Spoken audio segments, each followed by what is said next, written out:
Hi hello friends, మన ఇంటి సీరియల్లో ఈరోజుటి రోజు జగదాత్రి సీరియల్ చూసినట్లయితే ఏం జరిగిందబ్బా అంటే ఆ బామ్మగారు వచ్చేసి జగదాత్రికి ఒక సంబంధం తీసుకొని వచ్చాడు కదా వరుడుని. ఆ వారైతే జగదాత్రికి జగదాత్రికి అన్నాడు, మీరైతే నాకు చాలా చాలా నచ్చేశారు, కాబట్టి ఈ పిల్లని నేనైతే ఖచ్చితంగా పెళ్లి చేసుకుంటాను అనేసి పెళ్లి కొడుకు అన్నాడనమాట. ఆ మాటలకైతే జగదాత్రికి కేదార్కి ఒళ్ళు మండిపోతుందనమాట. అయినా కూడా అలానే సైలెంట్గా ఉన్నారనమాట. అంటే వాడంతకు వాడే పారిపోయేలా చేద్దాము అనేసి అనుకుంటూ ఉన్నిందనమాట జగదాత్రి. అప్పుడే బామ్మగారు అయితే ఏమన్నారంటే, అబ్బాయికి కొద్దిగా షేక్ అండి బొమ్మ అనేసి అనడంతో కేదార్ అయితే చెయ్యి విరిగిపోతుంది అనేసి అన్నాడనమాట. ఆ మాటలకైతే బామ్మగారు ఏమన్నారంటే, ఏంటబ్బా నువ్వు వచ్చిన పెళ్లి కొడుకుని భయపడిచ్చేసేలా ఉన్నావు అంటే, లేదు బామ్మగారు, అంటే నా కాలు విరిగిపోయింది కదా, అలా స్లిప్ అయిపోతే చెయ్యి కూడా విరిగిపోతుంది అనేసి జస్ట్ అన్నాను అనేసి అన్నాడనమాట.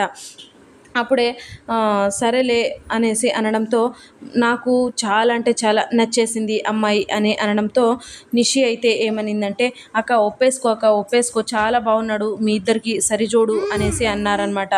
ఆ మాటలకైతే పెళ్ళి కొడుకు థ్యాంక్ యూ అండి అనేసి నిషి దగ్గరకు వెళ్ళాడనమాట.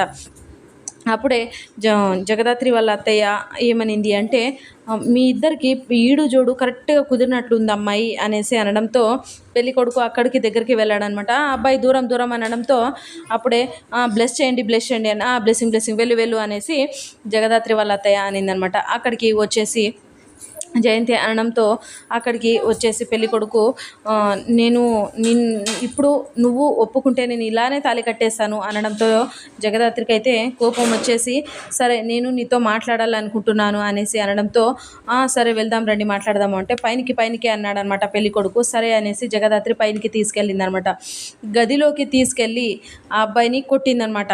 పెళ్లి కొడుకుని కొట్టడంతో జగదాత్రి కొట్టిన వెంటనే ఆ పెళ్లి కొడుకు, నన్ను నువ్వు కొట్టావు కదా అనేసి అనడంతో, లేదమ్మా, లేదండి, నేను ఎందుకు అంటే బామ్మగారు అన్నారు మీరు నా ఏజు ఉంటారు అనేసి అనడంతో, అంటే అవునా కాదా అని టెస్టింగ్ కోసం నేను కొట్టాను అంటే, ఈ ముసల్ది ఇలా చెప్పిందా అనేసి అనడంతో జగదాత్రి అవునండి అలానే చెప్పింది అనడంతో, ఇప్పుడు తెలిసిందా అని అంటే, ఏమో కొద్దిగా డౌట్గా ఉందండి అని జగదాత్రి అంటే, ఇప్పుడు మరీ కొట్టు అనేసి మరీ దెబ్బలు తిన్నాడనమాట. దెబ్బలు తినడంతో మరి ఇక ఇప్పుడైనా తెలుస్తుందా అనేసి అంటూ ఉంటే, వీడు ఇలా పోయేలాగా లేదు, నిజం చెప్పేస్తే సరిపోతుంది అనేసి అనడంతో జగదాత్రి అనుకుంటూనే, నాకు ఆల్రెడీ పెళ్ళి అయిపోయిందండి, అదేనండి రీజన్, ఇంకేం లేదండి అనడంతో, నేనేలా నమ్మడం నీకు పెళ్ళయింది అని అన్నాడనమాట. ఆ మాటలకి సరే అక్కడ కింద ఫోన్ మాట్లాడుతుంది కదా ఆవిడ దగ్గరికి వెళ్ళి, నాకు పెళ్ళయిందా జగదాత్రికి పెళ్ళయిందా అనేసి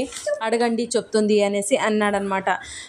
అనిందనమాట జగదాత్రి. అప్పుడే ఆయన పెళ్లి కొడుకు వచ్చేసి కిందికి వెళ్ళేసి, జగదాత్రికి పెళ్ళయిందా అండి అనేసి కౌశికిని అడిగితే, కౌశికి అయితే అవునండి పెళ్ళయింది, ఇంతకుముందే పెళ్ళయింది, చాలా రోజులైంది అనేసి అనడంతో చాలా అంటే చాలా కోపంతో పెళ్లి కొడుకు ఇంట్లోకి వచ్చేసి బామ్మ మీద మండిపడుతూ, పెళ్ళైన అమ్మాయితో నాకు పెళ్లి చేయాలనుకున్నావు, నీ పని చెప్తానే ముసల్దానా అనేసి అంటూనే అక్కడి నుంచి వెళ్ళిపోయాడనమాట.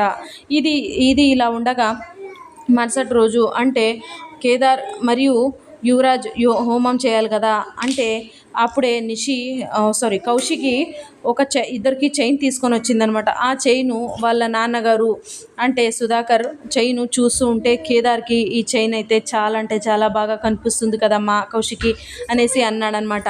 ఆ మాటలకైతే కౌశికి ఏమనిందంటే, బాబాయ్ నేను ఒక మాట చెప్పనా అని అంటే, ఏమమ్మా అని అంటే, అప్పుడే కౌశికి అనింది, బాబాయ్ ఈ చైను నువ్వు కేదార్ మెడలో వేస్తే ఇంకా కేదార్కి చాలా అంటే చాలా సంతోషపడి ఈ చైన్ని మా నాన్న గుర్తు అనేసి అలానే ఎత్తి పెట్టుకుంటాడు, అందుకే మీరే వేస్తారా బాబాయ్ అని అనడంతో వాళ్ళ బాబాయ్ గారు అయితే చూస్తూ ఉంటే సడన్గా అక్కడ జగదాత్రి వాళ్ళ నాన్నగారు ఎంట్రీ ఇచ్చేసారనమాట. అంటే కేదార్ వచ్చేసి సుధాకర్ బావగారి కొడుక, ఓహో అవునా, అందుకేనా, అంటే ఎందుకమ్మా మీరు ఇలా చేశారు, ఇన్ని రోజులైనా కూడా అంటే కేదార్కి జగదాత్రికి ఇంత అవమానం జరుగుతున్నా కూడా మీరు అవును మా కొడుకు అనేసి ఒక్కరోజు కూడా చెప్పలేదు ఎందుకు బావగారు అనేసి అడుగుతూ ఉంటే, అప్పుడే జగదాత్రి వచ్చి ఏంటి నాన్న అని అడిగిందనమాట. ఏమి లేదమ్మా, ఇది విషయము అని చెప్తూ ఉంటే నిషి వచ్చేసిందనమాట. నిషి వచ్చేసి ఏం నాన్న ఏం మాట్లాడుతున్నావు నువ్వు అంటే, ఏం లేదమ్మా అంటే కేదార్ వచ్చేసి సుధాకర్ బావగారి కొడుకంట కదా, ఆ స్థానాన్ని ఎందుకు ఇవ్వకుండా అందరు అంటే జగదాత్రి కేదార్ని ఇంకా అవమాన పాలన చేస్తున్నారు అని ఎందుకు అని అడుగుతున్నానమ్మా అని అంటే అందరూ ఆశ్చర్యంతో చూస్తున్నారనమాట. ఈ మాట అనడము అంటే కేదారు సుధాకర్ బావగారి కొడుకు అని కేదార్ అని కౌశికి అనడము నేను వినేశానమ్మా. అవునా లేదా కౌశికి చెప్పమ్మా, నువ్వు అన్నావా లేదా అని అంటే, అవును అవును అవును మావయ్య గారు, నేను ఆ మాట అయితే అన్నాను అనేసి ఒప్పేసుకుంటుందన్నమాట కౌశికి. అప్పుడే అక్కడ అంటే సుధాకర్ మరియు నిషి కేదార్ అందరూ ఆశ్చర్యంతో చూస్తున్నారనమాట. కాకపోతే కేదార్ అయితే చాలా అంటే చాలా బాధపడుతున్నాడనమాట. సో ఇది ఫ్రెండ్స్ ఇవాల్టి సీరియల్ సన్నివేశాలు. Please like, share, subscribe my channel.